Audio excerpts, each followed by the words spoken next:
3 Minneapolis police officers reported observing a spherical UAP made up of 6 interlocking rings of coloured lights hovering at 10,000 feet. The object moved with both slow and hypersonic acceleration before rapidly relocating north. And this was shot through a pair of binoculars, and this is a photo that they shot as well, which is absolutely insane. This doesn't appear on flight radar. There's no flight data on this object, and this comes as a report from Finland yesterday, seeing the same object at 35,000 feet. I don't know about you, but that sounds pretty damn biblical to me, wouldn't you say? 6 colourful interlocking rings. Witnessed by 3 officers, passers-by, making no noise, no flight data, with no questions or answers to what this object could have been. And look at the state of that, bruv. Again, was reported by pilots in Finland the day before at an altitude of around 35,000 feet. Biblically accurate angel confirmed. Big up.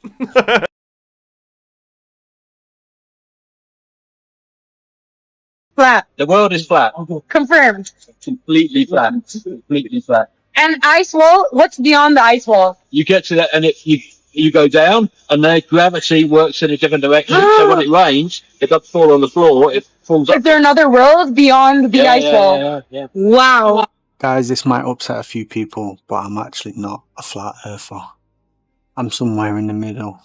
I know that not a space agency are professional liars, so I can agree on that.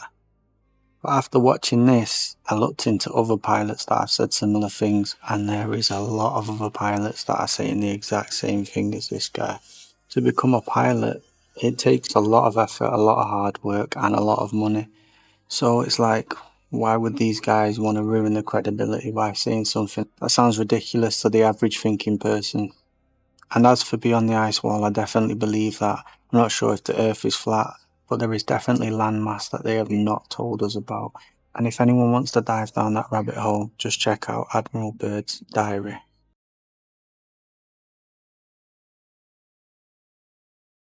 The world we know, our entire reality, is inside a wall? Entrapment, plain and simple. The world is bigger than we know, or at least it's supposed to be. Let me introduce you to Richard Constantine, the architect of it all. This man didn't just trap people physically, he trapped their minds. Constantine tells his family, "Give me control of education, and I'll have them looking up at the stars instead of what's beyond the ice." Chilling, right? He didn't just teach geography and physics. No, he designed a story. A perfectly logical, airtight story to convince the world we're on a spinning globe in an infinite void. And he didn't stop there. He weaponized symbols, globes on every desk, circular maps, even the way we measure time. He knew the subconscious mind would connect those shapes to reality. For the more spiritual among us, he created myths, monsters in the oceans, terrifying tales to keep us from exploring beyond the so-called edges. But his masterpiece, the cosmic paradox. He didn't just trap us within physical borders. He turned our curiosity upwards at the stars into endless space, so we'd never think to look outward or beneath our feet. Think about it. Do you really think we've explored the entirety of our world? This is just a theory, not a fact.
Archaeologists in Turkey have just discovered a sarcophagus which they believe could belong to Saint Nicholas. Yeah, the real man who inspired Santa Claus. It's a Christmas miracle. The tomb was uncovered at the Church of St. Nicholas, where he served as a bishop in the 4th century. The church was built over his original burial site, but in the 11th century, his bones were reportedly moved to Italy. So for centuries, everyone kind of assumed that there was nothing left. But then, they made this new discovery hidden right near the altar, and it matches historical records, making experts believe that this could be his original resting place. I mean, if we find IRL Santa, IRL Santa before GTA 6, how do we top that?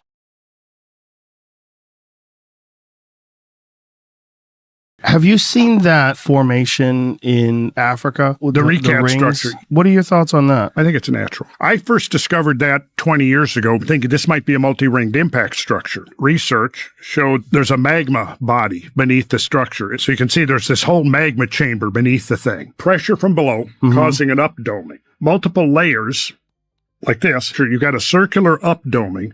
Now you truncate that. What you're going to have is multiple rings that are now exposed.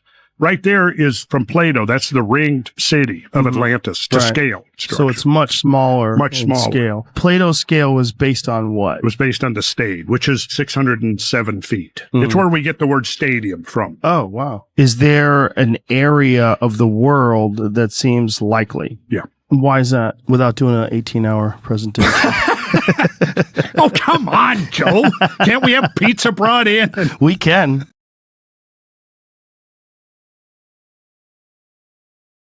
The next time a Christian says Jesus is Lord, show them this video. Go and look at your early Christian paintings, and what you'll find is that they're all showing you human anatomy in an encrypted way. This one's created by William Blake, one of the most well-known Christian artists there is. This one's by Anton Raphael Mengs.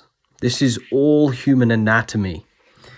Here, this one's famous. We've all seen this one of God inside the brain. And guess what? This is the Genesis. This is mind creating the man, because mind is the universal substance. We are all one consciousness in different bodies, one consciousness expressed infinitely. The Bible is an encrypted, allegorical, metaphorical text talking about human anatomy and human consciousness. Jesus is not God. Jesus is a state of consciousness that we should aim to cultivate within our own being.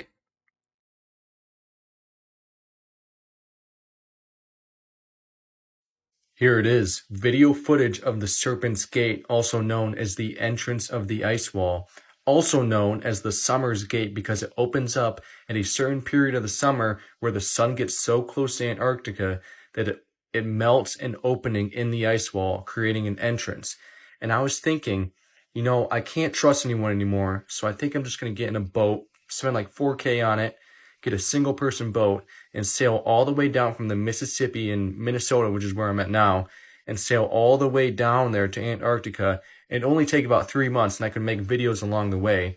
And then I could reach this place and then probably get kicked out by the military and probably get arrested. So that's why it's a super risky thing. But let me show you a super interesting video I found where these two guys went to the ice wall themselves, and then a giant wave generator was created and basically forced them to get away. Now, this is probably what would happen if I went here alone and just tried to go straight up to the ice wall, because they got these secret techniques.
crazier than we could have ever imagined as far as engineering is concerned. You know, I mean, the pyramid schmyramids at this point, with what they're finding. So yeah, this is what it looks like. This diagram show you the exact scale of how insane this discovery is. So up here you have Khafre's pyramid. It stands 471 feet tall. You know, this is so bizarre. It's definitely more impressive, and so that's what we're looking at. And then this is where it gets really, really crazy. If you zoom all the way out, this should give you a good idea of, you know, just the scale of engineering, what we're looking at, what they did. And yeah, I guess maybe we'll find out more in years to come.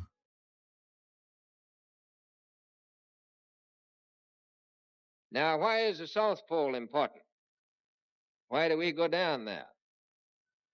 It is because the bottom of the world is an untouched reservoir of natural resources. Strangely enough, there's left in the world today an area as big as the United States that's never been seen by a human being. And that's beyond the pole on the other side of the South Pole from Middle America. And I think it's quite astonishing that there should be an area as big as that unexplored. That's a tremendous So challenge. there's a lot of adventure left down at the bottom of the world. Right up to the ice barrier of the Ross Sea shelf, behind which lay the Bay of Whales and Little America. The only entrance was through a miraculous canyon in the ice barrier. Narrow gap no more than 400 yards wide and slowly closing every day. Through this, the ships disappeared, one by one, creeping between giant jaws of ice that loomed threateningly off either bow. A harmless threat, though, for all emerged without mishap into the Bay of Whales. Ahead was a landfall of solid ice and Little America.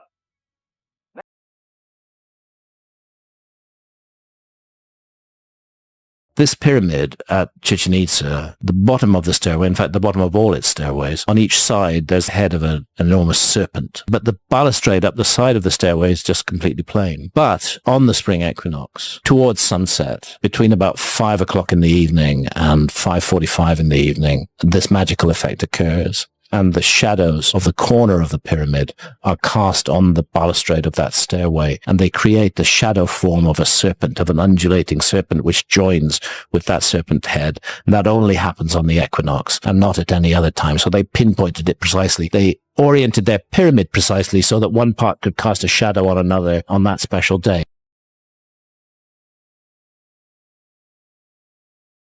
You've been told Apple is about innovation and thinking different. That's a lie. Apple might just be the most satanic corporation on earth, and the proof has been hiding in plain sight. Let's start at the beginning. The first Apple I computer. The price? $666.66. The official story? Oh, Steve Jobs just liked repeating digits. Seriously? We're supposed to believe the guy obsessed with every tiny detail just happened to pick the number of the beast? Next, the logo. A bitten apple. That's a direct symbol of the forbidden fruit from the Bible. The moment sin entered the world. The literal symbol of defying God. That's what they chose for their brand. What about Siri? Spell it backwards. I-R-I-S, iris. Like the iris of an eye. You know, like the all-seeing eye of the Illuminati they love putting everywhere. And the grand finale, the iPhone. Everyone thinks the I stands for internet. But the theory claims it's not iPhone. It's iPhone. Now put it all together. The 666 price tag, the logo of Original Sin, the Iris Assistant, and the iPhone itself. Theorists say this isn't just a piece of tech, it's a system of total control that you voluntarily carry in your pocket. Coincidence? You decide. They don't want you to know their symbols. The algorithm might hide this video. Follow us to see the secrets they're hiding in plain sight.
Why did nobody tell me that the CIA knows the exact location of the most sacred artifact in history? In the late 1980s, a US Army soldier was ordered to look for something buried deep in the Middle East. But they didn't give him a map, and they actually told him that he wouldn't even be leaving his chair. The soldier had been recruited into a declassified Defense Intelligence Agency program called Project Sunstreak. This was a real US government experiment into remote viewing. Basically, they trained psychics to see locations, peoples, and objects anywhere in the world at any time without ever actually going there. They only really went there in their minds. One morning, remote viewer number 32, which was one of the top remote viewers in the program, was given this envelope. The envelope itself had nothing but a set of coordinates. There was really no explanation or anything given to him. They just told him, close your eyes and just tell us what you see. This soldier had done this hundreds of times, and it was typically quite boring. It was just lay down on a bed, go to this place in your mind, and after that, just draw what you saw and describe what you see afterward. Out of the hundreds of times that he had done this, there was never anything scary, anything religious or paranormal that had ever happened to him until today. So as he lays down on this bed and thinks about those coordinates in his mind, he just immediately begins to feel this otherworldly resistance. It was like something was just trying to push him out, making sure that he doesn't get to this place. And this feeling just made remote viewer number 32 feel very uneasy. He wonders if he should even continue. But this man had never failed a remote viewing task in his life, and he wasn't about to start today. So he ignores that feeling and he continues to focus on those numbers. Suddenly, his mind lands in what looks like an underground cave. It's very wet, it's dark, it's damp, and there's just a tiny little bit of light coming through some cracks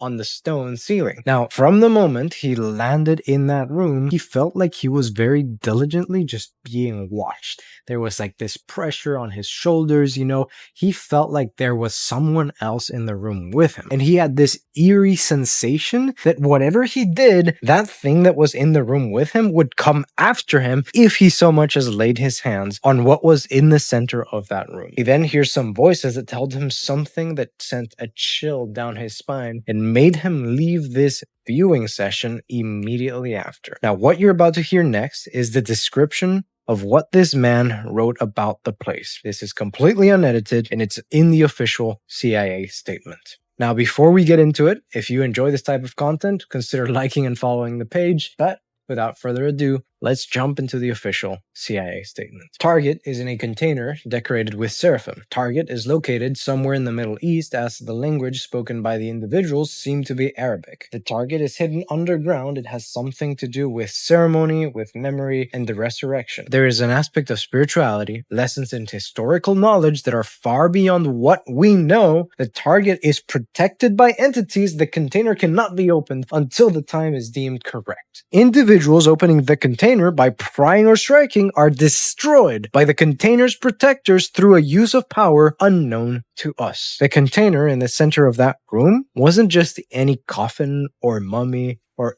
anything like that. That psychic spy had just been sent to find and confirm the location of the holiest, most sought-after artifact of all time, the Ark of the Covenant. It was very clearly being protected by some otherworldly force, and those voices that he heard, they told him that they would destroy anything and anyone that tries to open it before the time is deemed correct. That just begs the question, what will the correct time be? This document is now declassified and it's known as Project Sunstreak. If you're brave enough, you can check it out on CIA.gov.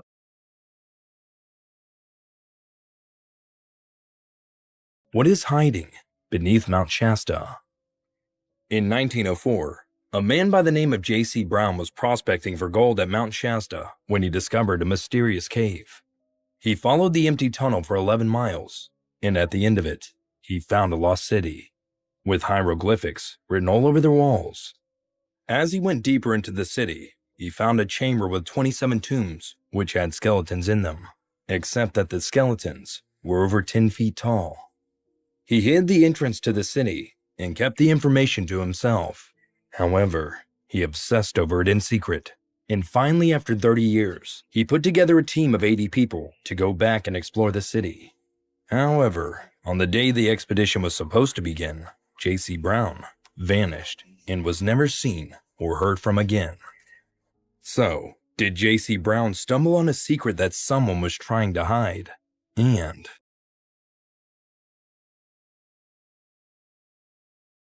quick question.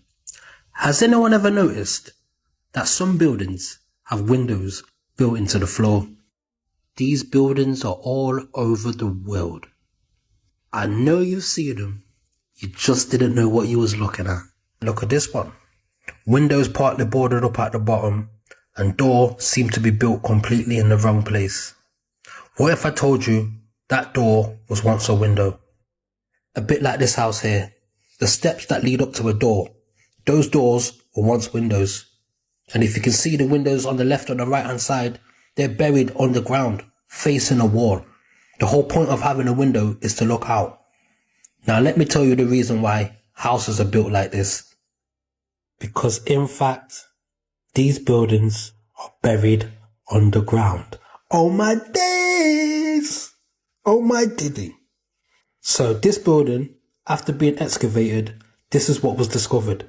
That all of these buildings are actually covered, buried in mud. You just can't make this up. So everybody has been living on a certain level. You see where the green starts? All of that was covered in mud. So that means people was just walking on the top part, not realizing there's a whole story of floors underneath. Look, these men have just been driving over buildings, not realizing that there's floors upon floors underneath. And these are not basements, people. Don't get it twisted. These are not basements. I'm talking about cities. Cities that are actually bigger than what you think, because all underneath has been covered by mud. Now, how has this been covered? We're not entirely sure, but it's definitely been covered. Just like this. You see, in the top picture, that's what it looked like. That's what people thought it was, just a statue. But in fact, it's actually a tower. The bottom picture shows you what was really buried underneath. So yeah, people, welcome to Mud Flood.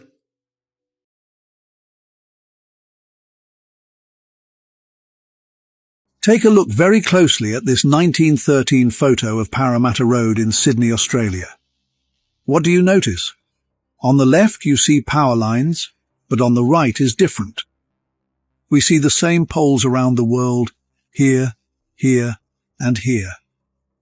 We have been lied to about our past, and Tartarian advanced technology has been removed from our history books. Australia was not immune to the mud flood, but perhaps only found when the waters shifted away from the land. But look, this photo of the same road in Sydney was taken 40 years later, and you can argue that much hasn't changed, except for the transportation being used. In my opinion, as I can only guess what the poles were used for, is that the advanced technology was passed down by the Tartarians.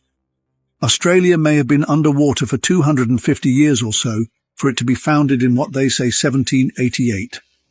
Don't believe the information they provided us and question everything.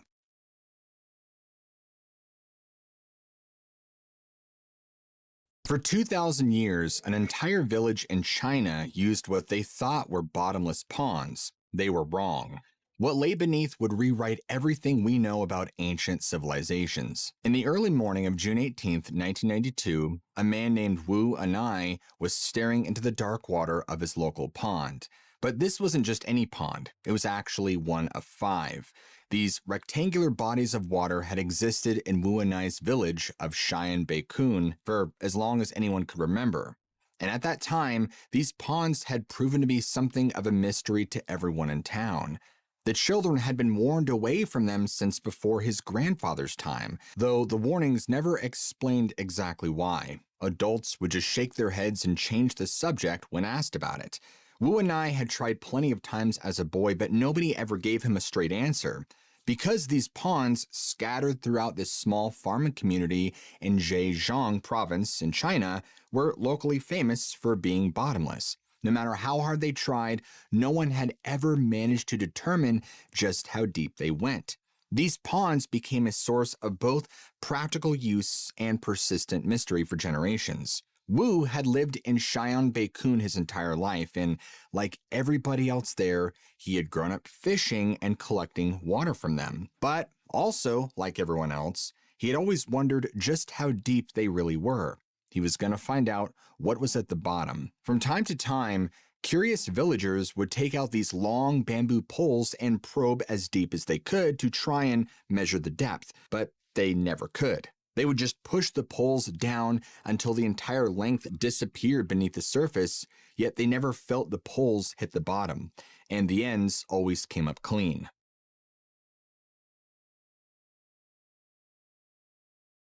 The mud flood is actually a worldwide earthquake, an earthquake that was so powerful that it liquefied the soil and civilization sunk. Destruction all around the whole realm. Think about like the Roman ruins. The Roman ruins had to be dug up. They had to be excavated. Easter Island and like the Moai statues, there was a time where people thought they were just heads. And then it was very recently, people said, guess what? They have bodies. And in some cases, the bodies go 20 feet underground. Said you go look around the Middle East, there's some gate in Iraq, ancient Babylon. The gate is like 25 feet tall, and it's literally buried under the ground in the 1850s. They had to dig it up. That is insane. I mean, that is insane. Like Göbekli Tepe. I think they said they only excavated about 5% of this place. Again, 20-foot tall megaliths under the ground. So what the modern archaeology says, their best theory is somebody buried their own temple. What? Buried everything? Evenly. Like, it's literally completely under the ground. It's not like a pyramid where people could actually cover up stuff and then there would still be a mound. It's like even across the world. Who does that? No one. Never. Why? Then you go to modern cities. And I think this is when it gets the craziest. Is there's stuff buried around modern cities. Evidence that basements are like halfway under the street. They're basements, but they're really not basements because there's windows that are kind of at ground level and sometimes slightly below ground level. And then sometimes they brick them up. Sometimes the street goes up with the building. Like the windows literally disappear as the street goes up. That's weird. There's underground parts of every major city around the United States.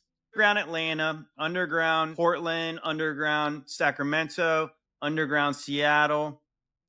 All these West Coast cities with undergrounds, highly suspect. They seriously have built their cities upon older cities.